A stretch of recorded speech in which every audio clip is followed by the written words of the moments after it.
ఇప్పుడే మనం చూసుకున్నట్లయితే ఆంధ్రప్రదేశ్ ప్రజలకు శుభవార్త అయితే వచ్చేసింది. శుభవార్త అయితే చెప్పడం జరిగిందనమాట చంద్రబాబు గారు. దేశంలోనే తొలిసారిగా ఆంధ్రప్రదేశ్ ప్రభుత్వం పౌర సేవలు అందించేందుకు, ప్రజల నుంచి వినతులు స్వీకరించేందుకు, వారికి అవసరమైన సమాచారాన్ని చేరవేసేందుకు వాట్సాప్ గవర్నెన్స్‌కు శ్రీకారం చుట్టింది. జనవరి 30 అంటే రేపు నుంచి ఈ సేవలు అందుబాటులోకి రాబోతున్నాయి. వాట్సాప్ గవర్నెన్స్‌పై సీఎం చంద్రబాబు సమీక్ష నిర్వహించారు. మొదటి దఫాలో 161 సేవలు పౌరులకు అందుబాటులో ఉంటాయని తెలిపారు. ఇందులో భాగంగా ప్రభుత్వం అధికారిక వాట్సాప్ నెంబర్‌ను ప్రకటించనుంది. ఏ ఆ అకౌంట్‌కు వెరిఫైడ్ ట్యాగ్, టిక్ మార్క్ ఉంటుంది. ఈ నంబర్ వన్ స్టాప్ సెంటర్‌లా పనిచేస్తుంది. తొలి దశలో ఇందులో 161 సేవలు అందుబాటులోకి రాబోతున్నాయి. భవిష్యత్తులో వీటిని మరింత విస్తృతం అయితే చేయబోతూ ఉన్నారు. అయితే ప్రభుత్వం సమాచారం చేరవేత. ప్రభుత్వం ఏదైనా సమాచారాన్ని ప్రజలకు చేరవేయాలంటే ఆ వాట్సాప్ ఖాతా ద్వారా సందేశం పంపిస్తుంది.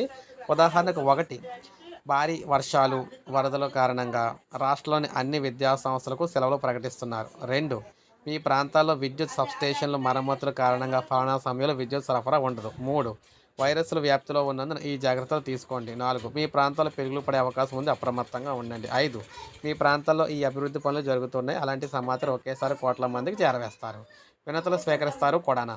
ప్రజలు తమ వినతులను, ఫిర్యాదులు ఏవైనా ఇవ్వాలనుకుంటే ఈ నంబర్లకు మెసేజ్ చేస్తే వెంటనే వారికి ఒక లింక్ అయితే వస్తుంది.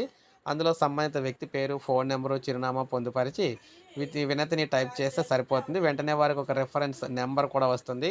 దాని ఆధారంగా తాము ఇచ్చిన వినతి పరిష్కారం ఎంతవరకు వచ్చింది, ఎవరి వద్ద ఉండేదనేది తెలుసుకోవచ్చు. తమ పరిధిలో మురుగు కాలువల లీకేజీలు, రోడ్లు గుంతలు వంటివి ఫోటోలు తీసి పెట్టొచ్చు. వాతావరణ కాలుష్యంపై కూడా ఫిర్యాదు అయితే చేయొచ్చు.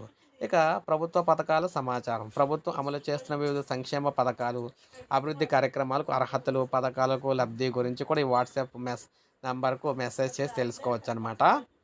ఇక పర్యాటక ప్రదేశాల సమాచారం. రాష్ట్రంలో పర్యాటక ప్రదేశాల సమాచారాన్ని వాట్సాప్‌లో పంపిస్తారు. అందులో నుంచి మీకు కావాల్సిన ప్రాంతాన్ని ఎంపిక చేసుకొని అక్కడే టికెట్లు, వసతి సహా అన్నీ కూడా బుక్ చేసుకోవచ్చు. ఇక విద్యుత్ బిల్లులు, పన్నుల చెల్లింపు కూడా. విద్యుత్ బిల్లులు, ఆస్తి పన్నులు ఈ అధికారిక వెబ్‌సైట్ ద్వారా చెల్లించొచ్చు. ట్రేడ్ లైసెన్సులు పొందొచ్చు కూడానా. దేవాలయాల్లో దర్శనాల స్లాట్ బుకింగు, వసతి బుకింగు, విరాళాలు పంపడం వంటివి కూడా చేయొచ్చు. రెవెన్యూ శాఖకు సంబంధించి ల్యాండ్ రికార్డులు యాక్సెస్, వివిధ సర్టిఫికేట్లు కూడా పొందొచ్చనమాట. సో, ఈ విధంగా అన్ని సేవలు కూడా వాట్సాప్‌లోనే మీకు అందించడం జరుగుతుంది. రేపు లాంఛనంగా ప్రారంభిస్తున్నారు.